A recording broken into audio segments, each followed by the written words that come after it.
नमस्कार. मी प्रकाश यादवराव भांबर, राहणार शिलू, तालुका चांदवड, जिल्हा नाशिक. तर साधारण 2008 पासून आम्ही या व्यवसायात आहेत आणि माझ्या पोल्ट्रीची कॅपॅसिटी साधारण आता 6000 पक्ष्यांची आहे. 7500 स्क्वेअर फूट शेडची कॅपॅसिटी आहे, म्हणजे चौरस मीटर आहे शेड. 250 बाय 30 एव्ही बॉयलर कंपनीतून पक्षी हे प्लेसमेंट केलेले आहे. 6000 पक्षी आहे आणि साधारण आता 9 दिवस झालेले, 9 दिवसाचे पक्षी आहेत ते. हा जो पक्षी आहे, पक्षी जो चिक्स येताना हा 40 ते 45 ग्रॅमपर्यंत येतो. त्याच्यामुळे जे फार्मरला ती ब्रुडिंग करावी लागते, लहानपणी जे पक्ष्यांचं संगोपन करावं लागतं, त्याची एवढी फारशी काळजी इतर कंपन्यांच्या पक्ष्यासारखी घ्यावी लागत नाही आणि पक्षी लवकर ग्रोथ होतो. आताचं आमचं हे शेड बँकेला तेव्हा आम्ही लोन केलेलं होतं, पण इतर कंपन्याकडून जेव्हा आम्ही पक्षी घ्यायचो तर हप्ते वेळेवर आमचे जात नव्हते. परंतु आता परिस्थिती अशी, जेव्हापासून आम्ही एव्ही बॉयलरचे चिक्स घेतले त्यानंतर आमचे हप्ते पर वेळेवर गेले, शेड पण नील झालं. त्यामुळे आम्ही रेग्युलर आता या कंपनीचा जॉईंट आहे. तेव्हा आम्हाला ब्रुडिंग जे आता करायला लावायचं, आता बघा 9 दिवस झालेले, तर हे पक्षी आता अर्ध्या शेडपर्यंत आलेले. तर दुसऱ्या कंपन्यांचे पक्षी आता तिकडंच राहिले असते अजून 20 फूट मागं. तर अजून 8 दिवसामध्ये त्या भिंतीला हे पक्षी लागून जातील, म्हणजे ग्रोथ फास्ट होते.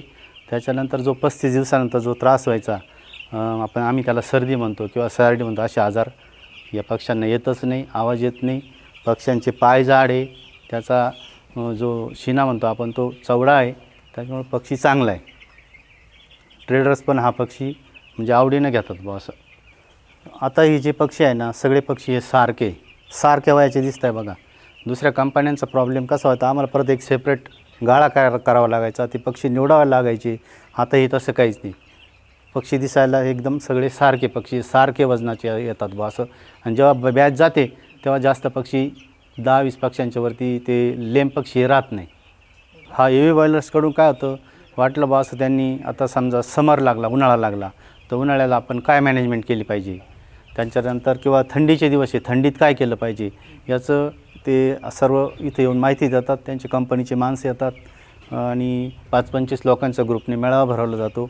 कधी असं जनरल मॅनेजर, सुपरवायझर लोक सगळं ट्रेनिंग देतात फार्मरला. माझं असं म्हणणं आहे, आम्ही दुसऱ्या कंपन्यांसोबत पण काम केलं आहे, परंतु ह्या कंपनीचे जे चिक्स आहे हा सगळ्यात चांगला आहे. आणि चिक्स जर चांगला असेल तर फास्ट ग्रोथ होते आणि फार्मरला पण पैसे मिळतात. मॉर्टलिटी होत नाही, व्हेरिएशन चिक्समध्ये नाही. FCR हा त्यांच्या अंडर कॉस्टच येतो. म्हणजे आपली कॉस्ट आहे ना, जी कंपनीची 95 रुपये, तर कधी 92-93. आता मागची बॅचचं मला साधारण 23 रुपये पक्षी पडला. एव्ही बॉयलर्ससोबत जाण्याचा उद्देश असा आमचा, का आमचं लोन हे दुसऱ्या कंपन्याकडून फिटत नव्हतं. पण जेव्हा आम्ही एव्ही बॉयलर्ससोबत गेलो तर आमचं शेड आज नील झालेलं आहे. म्हणून सर्व फार्मरांना विनंती आहे बा, त्यांनीसुद्धा एव्ही बॉयलर्ससोबत जर करार केला तर निश्चित त्यांचा फायदा होईल.